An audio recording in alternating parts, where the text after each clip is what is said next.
ఇక్కడ చూసుకుందాం. ఇమ్రాన్ ఖాన్ బతికే ఉన్నారని, రావుల్పిండి జైల్లో సోదరితో ములాఖాత్ అయ్యారని, ఉద్రిక్తతల నేపథ్యంలో భేటీకి అనుమతి ఇచ్చారని చెప్తుంది. మనకి తెలుసు మరి పాకిస్తాన్ అంటాం కంటే దాన్ని పాకిస్తాన్ అంటాం కరెక్టు. ఎప్పుడు భారతదేశం మీద ఎప్పుడు కూడా విషాన్ని చిమ్మే ఈ పాకిస్తాన్ అది ఎలా చెప్పాలంటే వాళ్ళ మైండ్ ఎంత దారుణంగా ఉంటుందంటే ఎప్పుడు కూడా భారతదేశం మీద విషయం చూపుతుంది.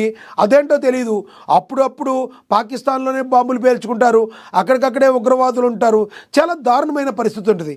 ఒకటి మాత్రం మనం కరెక్ట్గా చెప్పగలం, భారతీయులు పుట్టినందుకు, ఇంతటి స్వేచ్ఛా స్వతంత్రంతో బతుకుతూ మనం ఇక్కడ బతుకుతున్నందుకు, నిజంగా స్వేచ్ఛా వాయువులు పీల్చుకున్నందుకు నిజంగా భరతమాతకి మనం సెల్యూట్ చేయాలి.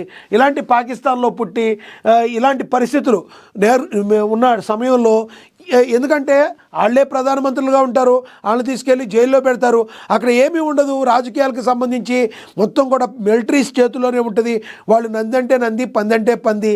మరి ఒకప్పుడు దేశ ప్రధానిగా చేసిన మరి ఇమ్రాన్ ఖాన్ పరిస్థితి కూడా చాలా దౌర్భాగ్యంగా ఉంది. అట్టాని ఇమ్రాన్ ఖాన్ ఏమన్నా మంచోడు, మరి దండేసి దండం పెట్టేవాడు అంటే లేదు. ఈయన కూడా ఆ తానులో మొక్కే మనందరికీ తెలుసు.